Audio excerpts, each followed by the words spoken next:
Just a little bit. Just a little bit. You gotta be like confident when you do it. You just gotta go for it. If you hesitate, rocks on the table. Alright, you ready?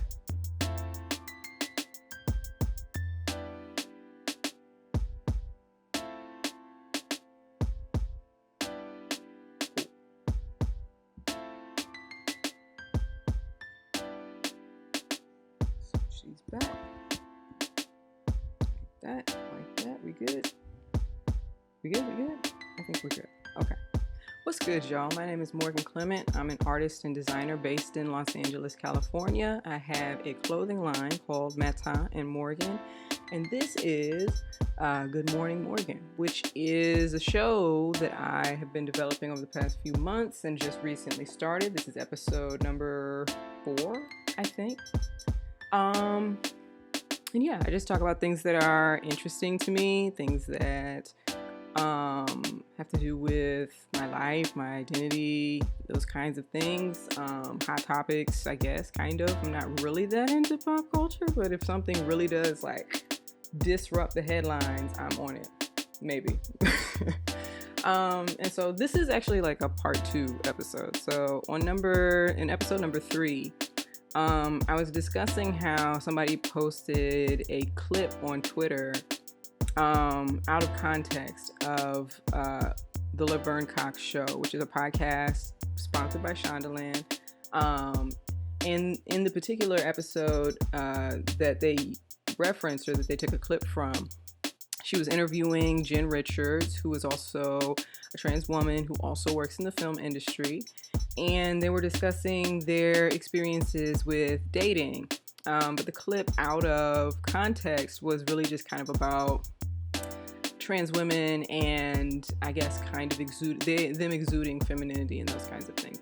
And a lot of people came into the comment section under that, or under my comment about about femininity and about masculinity, and tried to make it about like body parts, of course, and sexuality, of course, and all of the usual things that they try and make things about. They have absolutely nothing to do with the actual conversation that was being had. And so after the fact, I decided that I was going to go ahead and go and listen to the podcast so that I wasn't yet another ill-informed person making broad brush statements online. And so I went and listened to the podcast a couple of days ago, and it was actually really, really good. Like, it was actually very thought-provoking. They addressed literally all of the issues that all of these people were trying to, troll them over in the comment section. And so I thought it would be appropriate, or it would be necessary for me to take the time to actually address what they actually said in the podcast. Because I think a lot of people, typically when you exist as part of like a marginalized identity, people bring up the exact same talking points over and over and over again, even though they they usually are not logically sound. They're almost never logically sound. And so there are already counterpoints to what they're talking about out there, and people have discussed them at length.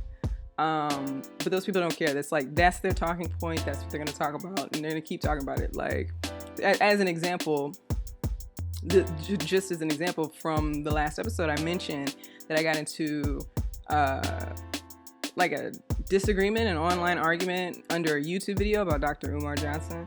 And they were talking about population decline and how homosexuality is used, like it was like forced upon people to cause population decline, and how that exact same argument came up within the context of this conversation about trans women and their dating experiences.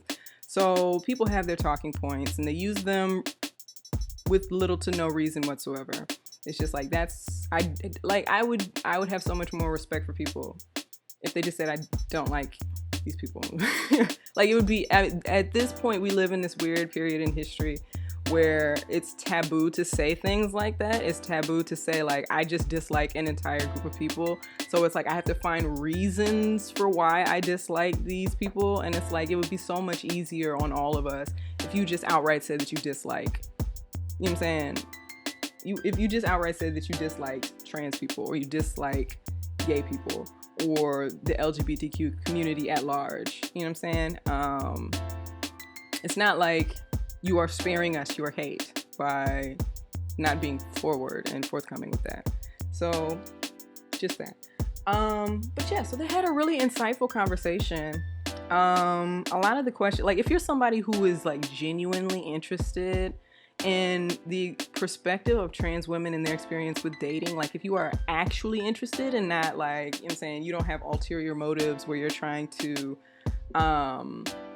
poke holes in their logic or, invalidate their experience or their story, I would highly recommend listening to the podcast. It's from June of last year, so it's a little bit older, but it's really, really good. I really liked the conversation that they had. So in the clip that they used, that was posted on Twitter, it was mentioned Jen Richards, towards the end of her quote, was talking about her experience with masculine presenting lesbian women and her experience dating them. So I want to start off before we get into this, by stating that Laverne Cox identifies as a straight woman, and Jen Richards, I believe, is bisexual. At the very least, she's dated both men and women. I don't know if she had some sort of revelation and has since said, well, no, I'm just outright a lesbian, because now I don't know if she's actually gotten married. I have to check. But during the time of this interview, she was engaged to a woman, and spoke very highly. Like, she had very beautiful words for the woman that she is engaged to. So just to put that out there, as I continue to quote them, understand that Laverne Cox is straight and that Jen Richards is at least bisexual. So they get into a lot of the talking points that, I'd have to imagine that as a trans woman, people bring up the exact same things all the time. I can't imagine that they talk about, they have to bring up the exact same thing over and over and over and over again. And I think that what I really appreciate about this actual podcast is that they're like, okay, well, we address these key points. You know what I'm saying? The same talking points people keep hitting us with. But then also they go into this broader conversation about sexuality and about their experience or how they conceptualize sexuality and things like that, which I think is far more interesting than straight people yelling in comments. Just saying.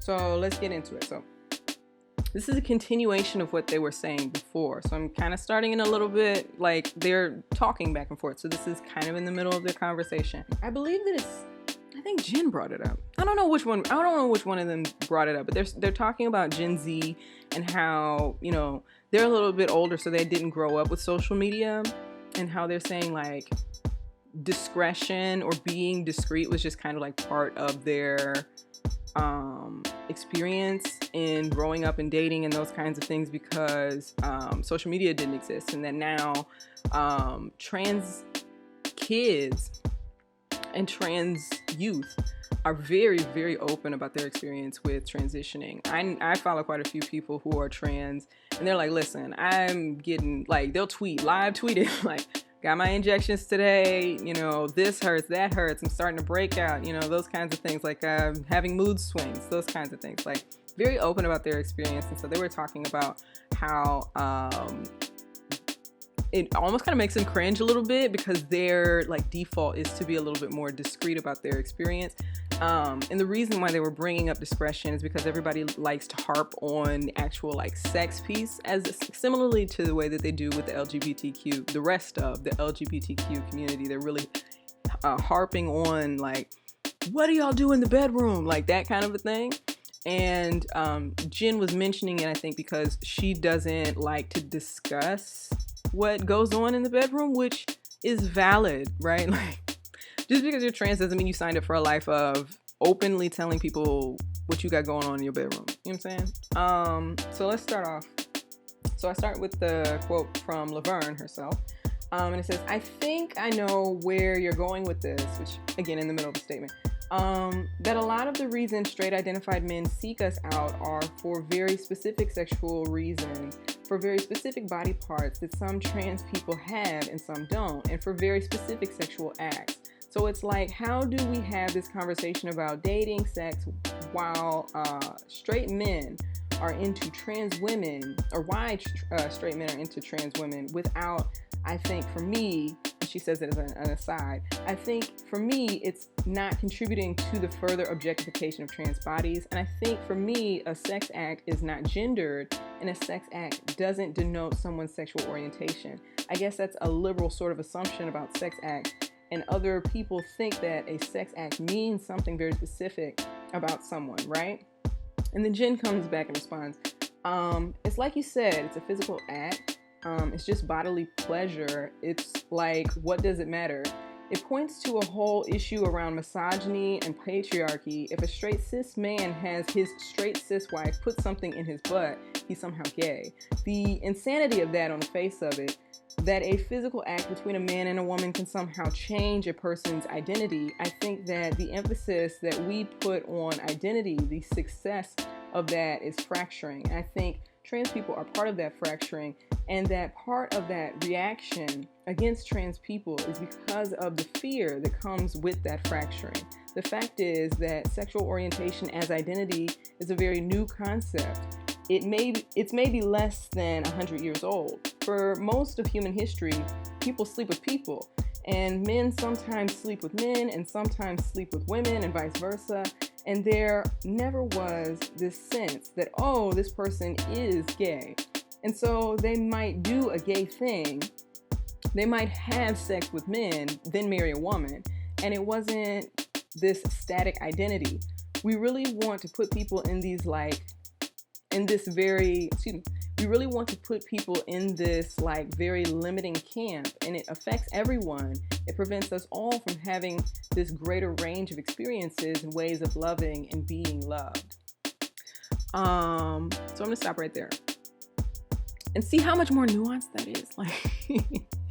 I mentioned in the last episode with regards to femininity and masculinity about having to go through this journey or awakening myself when it came to accepting the fact that I was masculine, because everybody, because I am a woman, is expecting me to be very feminine for whatever reason. And I don't think that it's that big, it's not in any way comparable to the trans woman experience, you know what I'm saying? But I think that anytime that you kind of deviate from what the world considers to be normal, I think that people underestimate how much of a journey you have to go, of an awakening that you have to go through to get to the other side of it and be okay and comfortable in your own skin. And with every single iteration, there's another journey that you have to go through. If you're a gay cisgendered man, you know what I'm saying, you're not going to have as much of a journey to go through as somebody who's, maybe, we're talking about Jen Richards being a lesbian transgendered woman. So, I mean, those two, you have to go through so much more in terms of first and foremost, finding that out about yourself. I think that the world, especially the way that the world is set up right now, you see it with the way that legislation is people are trying to pass legislation that prevents even the language around sexuality and gender from being anything but the status quo, even though they're kind of failing miserably because they're excluding their own sexualities and genders. They're banning pronouns, even though pronouns are for all of us, right? Not just the gay ones. But you see that they're trying to kind of this is the response that I would argue that this heavily hinged upon white supremacy. I mean, to be perfectly honest with you, this kind of paper over the bad parts or paper over the things that we don't want to look at, and eventually they might go away, kind of a thing. And it's there's no just because you don't tell gay kids that other gay people exist, or just because you don't tell trans kids that other trans people exist, doesn't mean that they're not going to struggle with that. And you're just making their lives that much harder by removing any reference that they would ever have to different kinds of people that can possibly exist. And so that's part of especially if you don't have access to those things, it's part of that like journey piece, is that you have to, in spite of a lack of information, try and figure out what's going on with you. You don't feel the same way as everybody else feels. You don't look at other people the same way that other people do. You know what I'm saying? And I know that in my experience, it's like you don't know what you feel. It's like you don't feel anything until you feel something, right? That was kind of like my experience with being gay, is that I didn't feel anything, and I thought that was just how everybody felt. And then I started feeling things. Not to get too deep into it, but I started feeling a certain way, and then it was like, oh, like that's what I'm supposed to feel, and I don't feel it over here where people tell me I'm supposed to be feeling it. So, you know what I'm saying? You just make the journey that much harder for people who are not cisgendered and heterosexual. You're not destroying them as an entity. You're not destroying the existence of transgendered people. You're not destroying the existence of homosexual people, those kinds of things. So what you're hearing here in these quotes is two people who have gone through that journey and are looking at it from the other side, which I always think is very interesting, because I think that when it comes to sexuality, and I'd have to imagine with gender, it's almost like you start off in the box and you realize that the box is not for you, and then you get out of the box, but there's this like third step of you like analyzing the box, and do there need to be more boxes or no boxes, that kind of a thing. Like you get to that point in your journey where you're like, I don't know, man, like with gender, it's like, okay, so I'm not a dude, not a girl, so, you know what I'm saying, is it even worth calling people girls? Is it even worth calling people dudes? Like that's kind of how the gender revolution is taking place right now. There are a lot of people who identify with a lot of these labels, but so I would say that the true answer is that it's okay to have labels as long as you don't hold on to them too tightly. If you identify as a man or you identify as a woman and that works for you, that's fine. But understand that there are some people where that just doesn't work for them, or maybe the way that you perceive them is literally the opposite of how they actually feel. That kind of a thing. And so I really like the fact that, like, I know that it's controversial, but I agree with the notion that, and I feel like even some gay people probably have an issue with this understanding of it, but I do agree with the statement that just because somebody has sex with a specific person doesn't necessarily mean that they belong to that kind of sexuality kind of thing. Being gay, because this is going to be brought up throughout this conversation, because everybody brings up homosexuality in reference to transgender women dating cisgendered men. It happens constantly. It shouldn't, but it does. And so I just want to say that being homosexual is being sexually attracted to somebody of the same sex. If that is not a part of your character, if that's not a part of your personality, if that is not a pervasive thing, like I would even argue there are some people out there who are like, well, I've got kind of like a little bit of a crush on, this one person. If you've not experienced like any kind of romantic or sexual attraction to somebody of the same sex, multiple people of the same sex, I mean, I would give it time if you've only had one crush.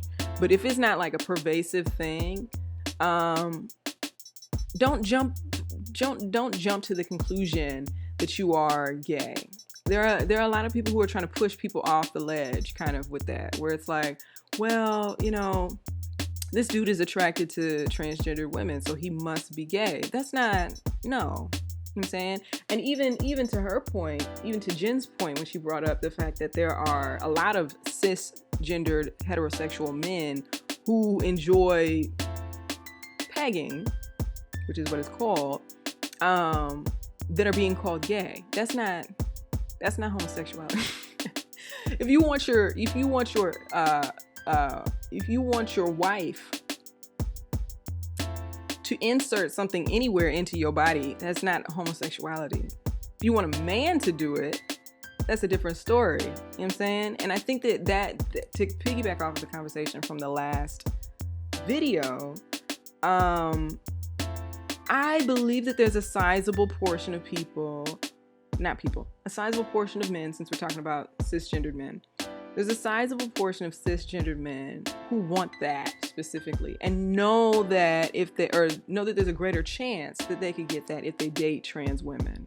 That way they get the presentation of a woman, you know what I'm saying, but they still get penetration.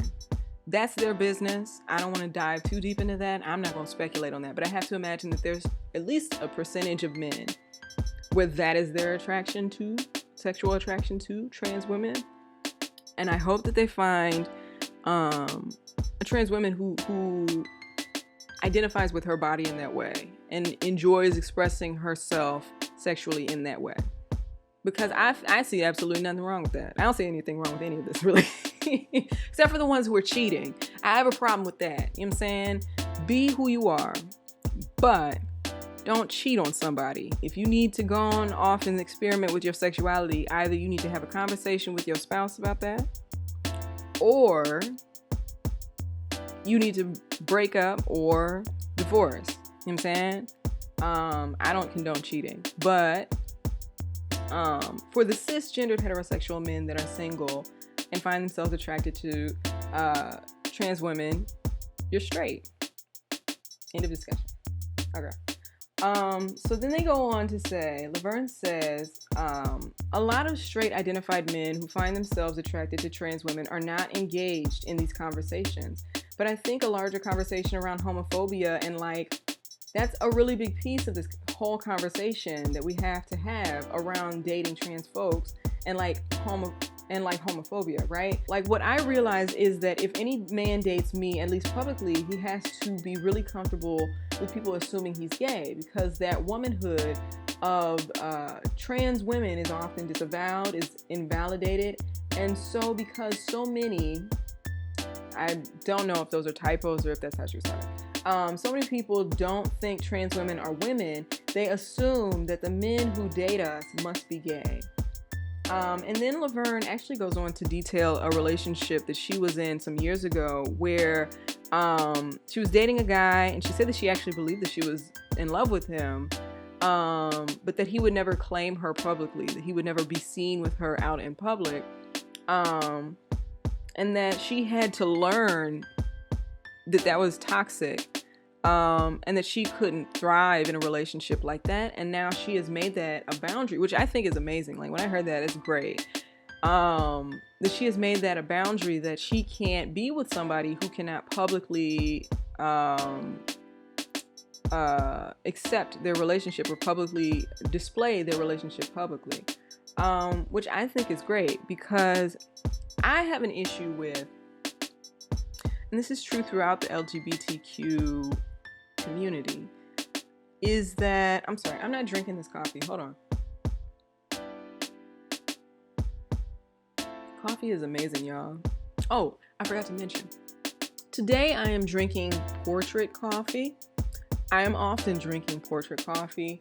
I think I'm about to run out of grounds. Like, this is all Portrait coffee from that big bag right there. This is also Portrait coffee. But I think for the next video, I might be on a different one. This is Red Bay. It's actually this bag here.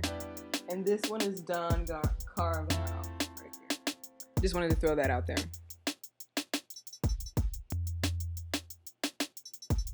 Sit that there.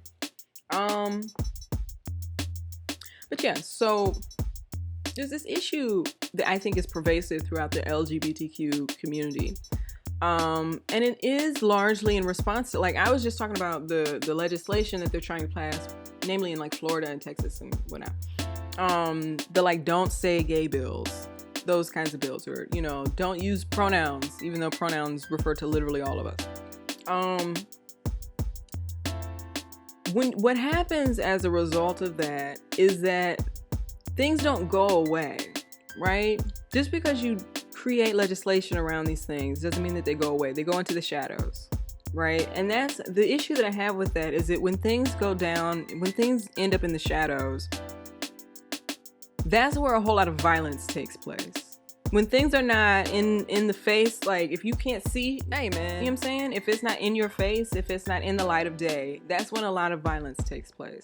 And that is prevalent throughout the LGBTQ community.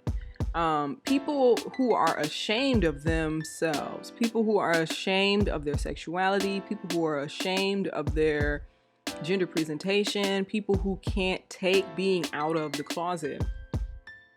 It's not like they just live a straight life. I mean, I'm assuming that there's some that do.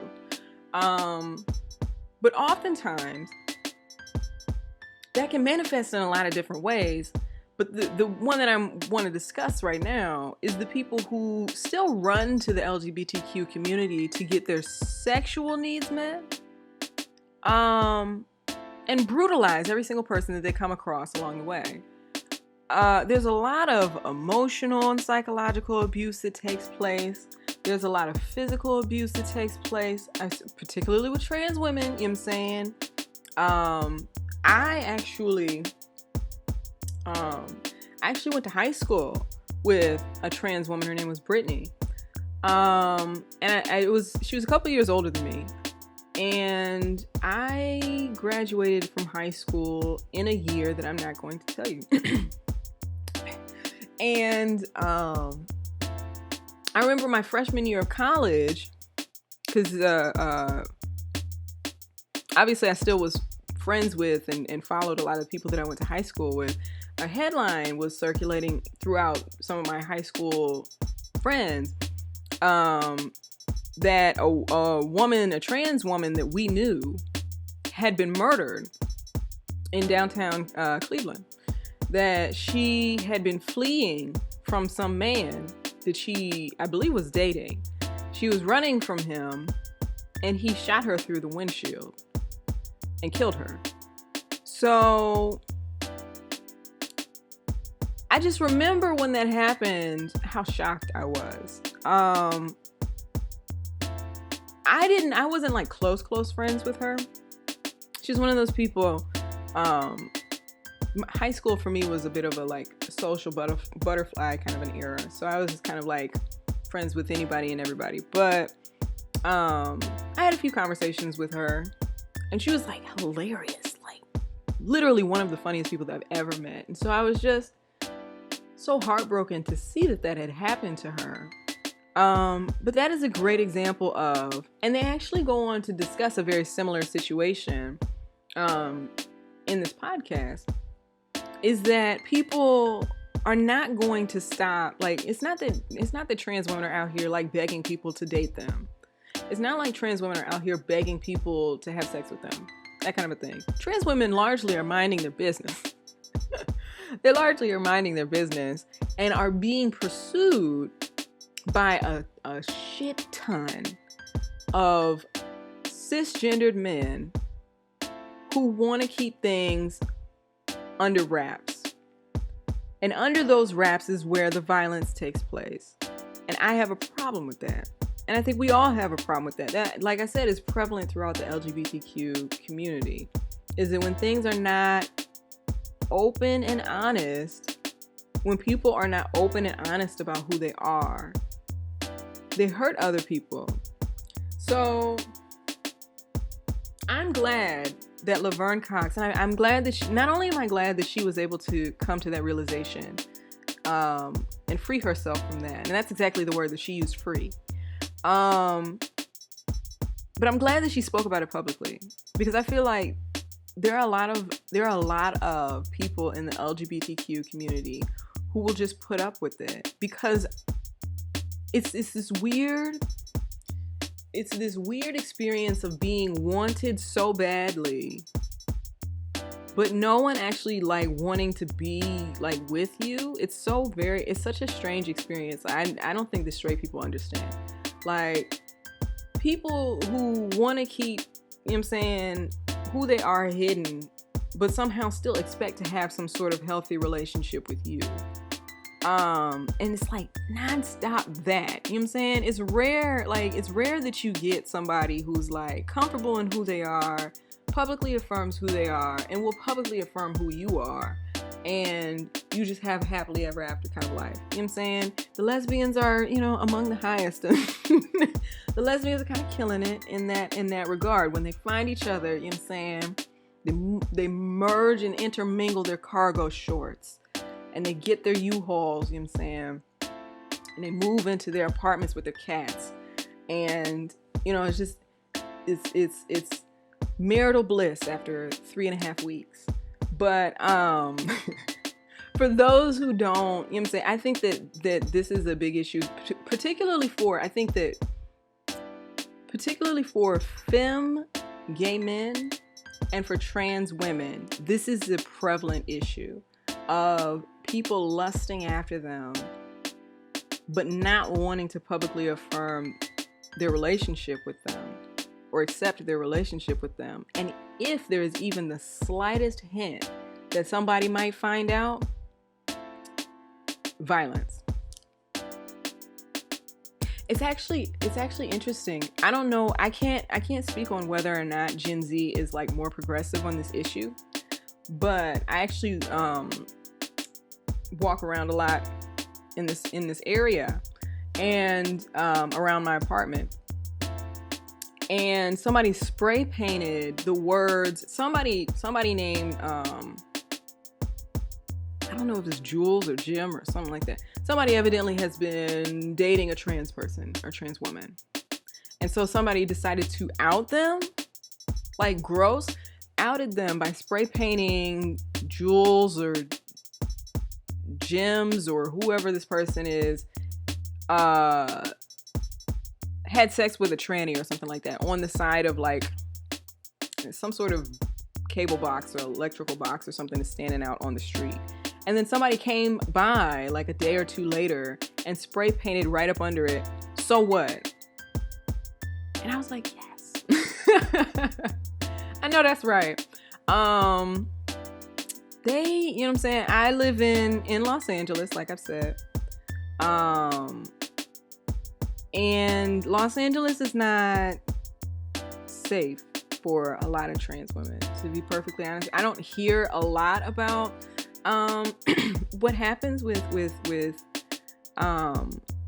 like I don't hear a lot of the stories, but of the ones that I hear, you know what I'm saying? I don't live too far away from We Spa. I don't know if you guys know what happened at We Spa. A trans woman went into the women's area in We Spa, and then it sparked this whole protest. And so for whatever reason, Proud Boys came here. They don't live here. So it's always odd that they come here to make political, because nobody cares about what they're doing out in like Orange County or whatever. All right, bro. They come here to Los Angeles because a transgendered woman was in the women's area at We Spa and do this whole thing, start punching people, stabbing people, violence. For no reason. And not only that, but We Spa is not that far away from MacArthur Park, where I believe a couple of, I don't know if it was last year or the year beforehand, there was a story of a trans woman who had been dating, I don't know if she was dating. She was murdered by gang members. So, and largely trans women, like there's this, you know what? I'm going to get into what Laverne was talking about. She's right. All of this stems from homophobia. Her point was that, essentially her point was that trans women will be safer when homophobia is dealt with. Even though this is not, what they're discussing is not a homosexual relationship. It's not. But because people, I think that she even mentioned that she believes that transphobia and homophobia are inextricably linked. And I think we all agree with that, right? If homophobia is not dealt with, transphobia can't be dealt with. And the issue here is that everybody thinks that because a cisgendered man sleeps with a trans woman, that he's gay. And that's not true. I think that we're making headway with that issue, but it's not fast enough. You know, you've got a lot of trans women in the public eye now, which is great. And they're publicly dating people, which is great. So it's small things like that, but it's not happening fast enough. And so I agree that homophobia is the root cause of transphobia, and has resulted in a lot of violence against trans women.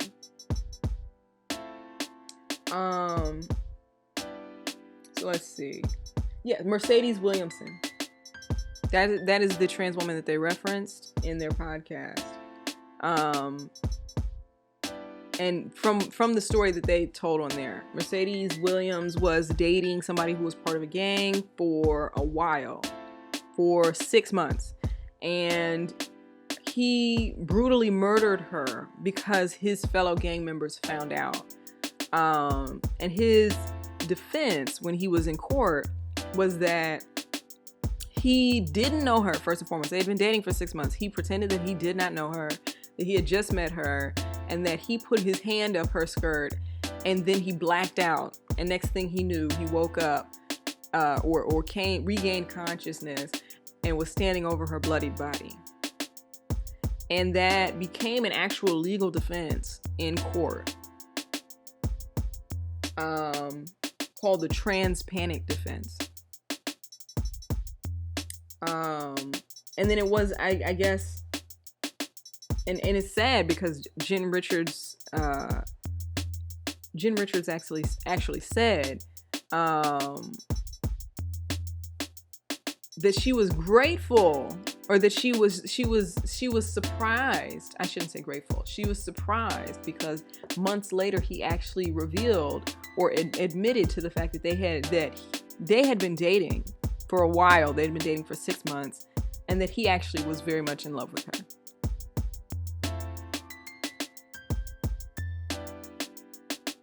So, just devastating, just terrible. Can you imagine?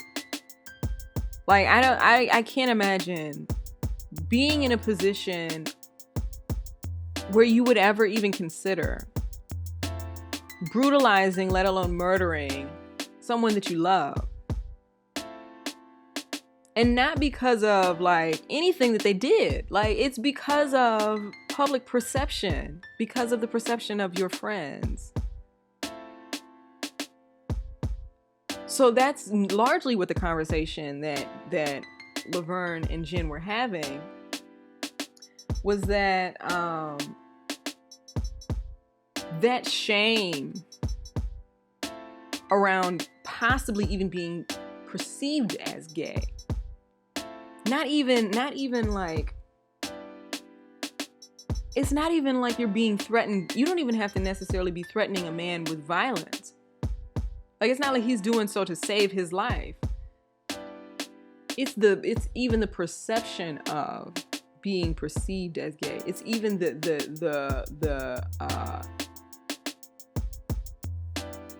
it's the threat that you might be seen as gay that results in violence. It's tragic. And so Jen said, in response to the Mercedes Williams case, she said, "I think we face a kind of mini version of that crisis every time we date a man. That's been my experience. Every single time." And I'm not saying that that's like unique. That's not unique to trans women, I would argue. There are a lot of, I think that even as a woman in general, I'm not a heterosexual woman, so I don't date men. God spared me that part of the dating experience. But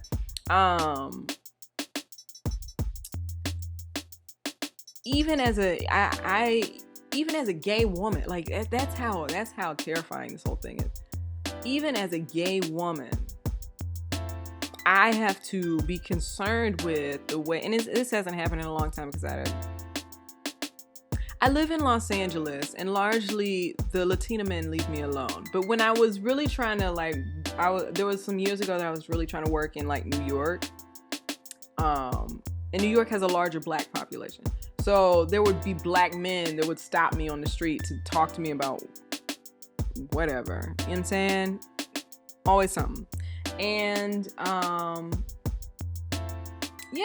even as a gay woman, I had to be concerned with the way that I talked to these men. I had to be concerned with the way that I let them down easy. You know what I'm saying? I had to be concerned with, like, are they following me? Like, that kind of a thing. I can only imagine having to date men. Like, the horror of, we've got so many stories, particularly with black women, going out on dates with men and then just winding up dead.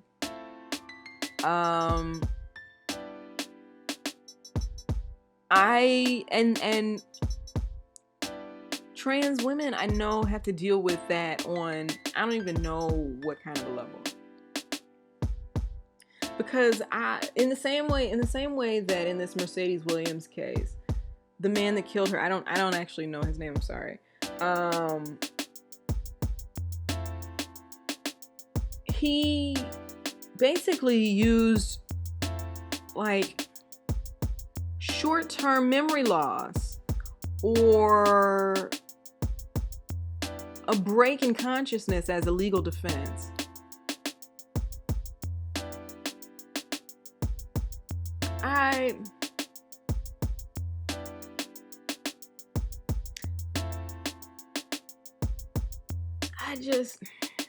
I don't know. Something needs to be done. And that's what they were saying. Something needs to be done.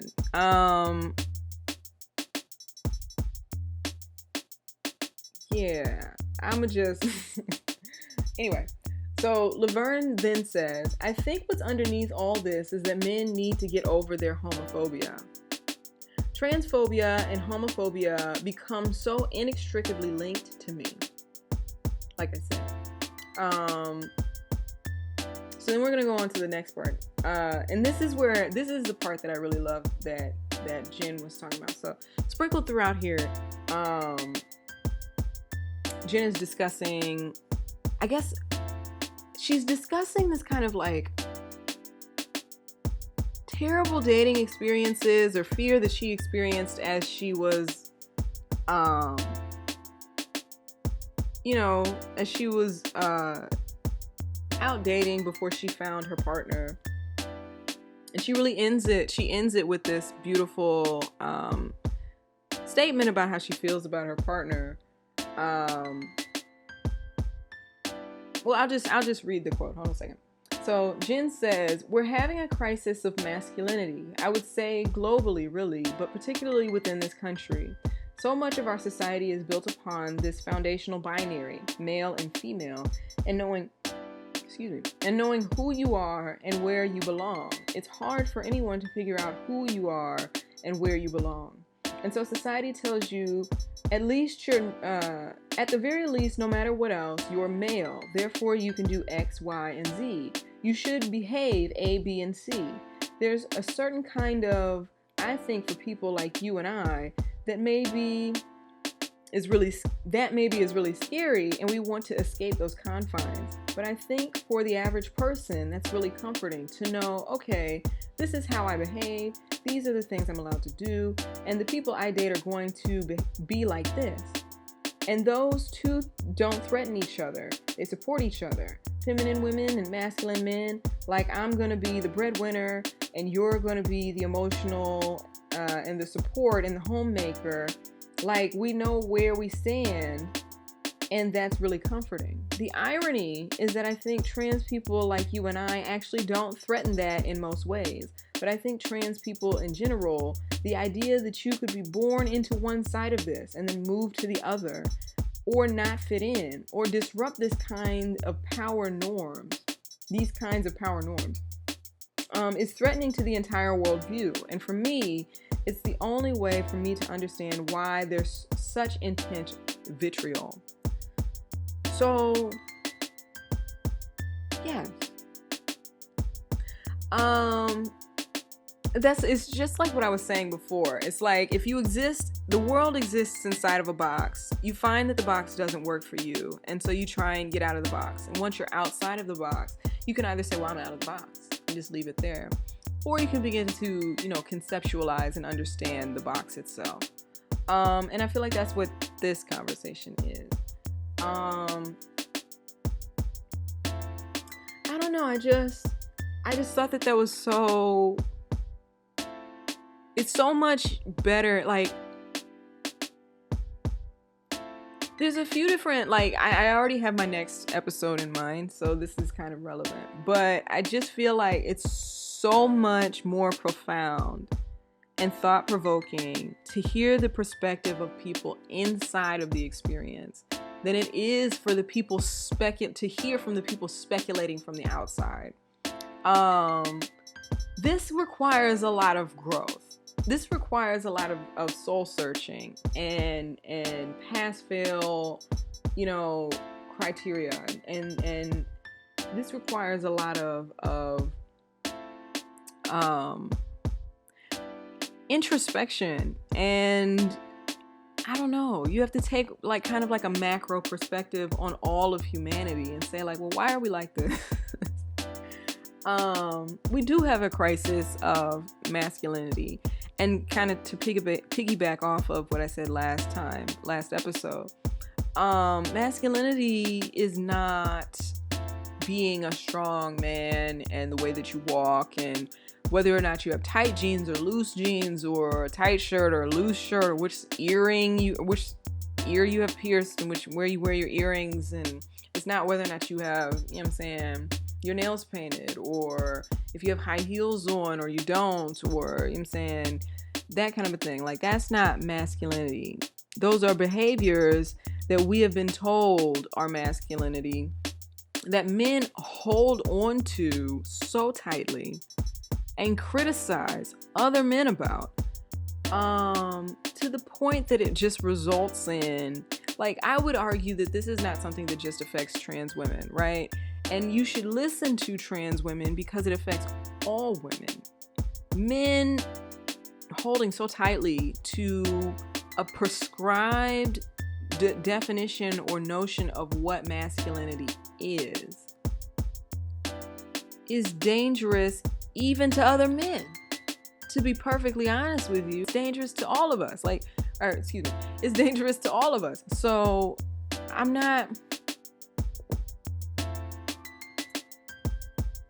There are a lot of things where people won't listen to a Jen Richards on something like this. They're like, that's the liberal talk or whatever, blah, blah. But I think that, I don't know. I don't want to say canary in the coal mine, because I feel like that's demeaning or diminishing to the trans experience. But if trans women are complaining about something, chances are it's affecting more than just trans women. And it's likely affecting all of us. And they're just bold enough to say it. You know what I'm saying? They have done the introspection. They've done the work in figuring out themselves. Because I'd have to imagine that in the same way that I had to do all of my introspection and figure out my relationship to masculinity, they had to do the exact same thing with femininity. Right? They had to say, well, I just don't identify with this masculinity thing. This just ain't me. Not to say that there aren't masculine trans women, because that's a whole nother conversation that I feel like a lot of people don't have the depth for. But what I will say, just as an aside, because I am loving the way that a lot of trans people, they were discussing Gen Z trans people and how open they are with their experience. I'm loving some trans people who are very public online are like, you know what? I was holding on to, for example, I like to I don't think I follow everything that Shellaman does, but I follow some of the things, because he's a public figure. So,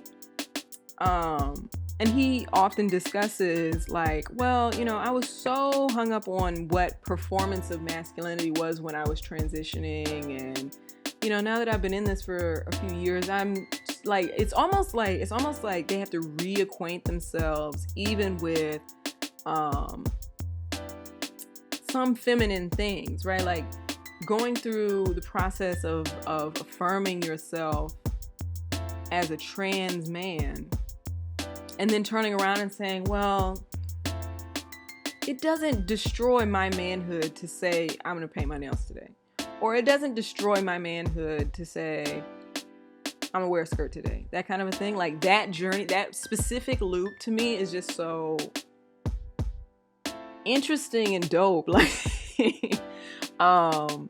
and I'm sure the trans women do the exact same thing, where it's like, well, just because I'm not gonna do my hair today, or I'm not gonna paint my nails today, or just because I'm wearing kind of baggy jeans today, doesn't mean that I am no longer a woman, or I don't need to grip onto femininity so tightly. And these are the kinds of conversations I wish we were having. Unfortunately, they keep getting derailed by people who are 17,000 steps behind saying like, well, he's gay. Like, that's the extent of their discourse. So yeah, I just wanted to end with that. It was such an insightful podcast. Jen spoke so highly of her partner. I'm so happy that she was able to find somebody to spend the rest of her life with. It sounds like they have a really great relationship. And even Laverne at the end of the podcast mentioned like, hey, I'm in a relationship now. Not saying too much, but I do love this person. And I was like, all right, y'all, we'll see you. So, yes, I think that it's great that they both kind of came to this conclusion that you gotta like set boundaries and say like, just because I am highly desirable to some people doesn't mean that I should just put up with anything. And that they were able to find people that can love them fully and publicly, that kind of a thing. Because there's, I believe, less of a chance of emotional abuse, psychological abuse, physical abuse, when you're open and honest about everything. Especially once you've done all of the journeying to getting to the point with being okay with being a trans person if you're trans, or dating a trans person if you're interested in dating or loving a trans person. You know what I'm saying? So I don't know, I just love the podcast. So if you wanted to go and listen to the podcast, it's the Laverne Cox Show, which is produced by Shondaland. It's featuring Jen Richards, and the title is The Truth and Consequences of Dating a Trans Woman. It's from June 3rd of 2021. So I highly recommend it. It was a really good podcast. And I don't know, I kind of feel the urge to do something similar, like The Truth and Consequences of Dating almost like a mask lesbian woman, but I don't know that I have the material for that yet. But I already have my next episode idea. I've already written the outline for it. So, you know what I'm saying? So yeah, that's all that I had to say about that. I just wanted to come through and say what they actually said, like give y'all what they actually said, which is so much more insightful and nuanced than kind of what was being implied that they said. So I will leave it there. Thank you so much for watching, you guys. I really appreciate it. If you could like, share, subscribe to the channel, I would love that. And until next time, be good.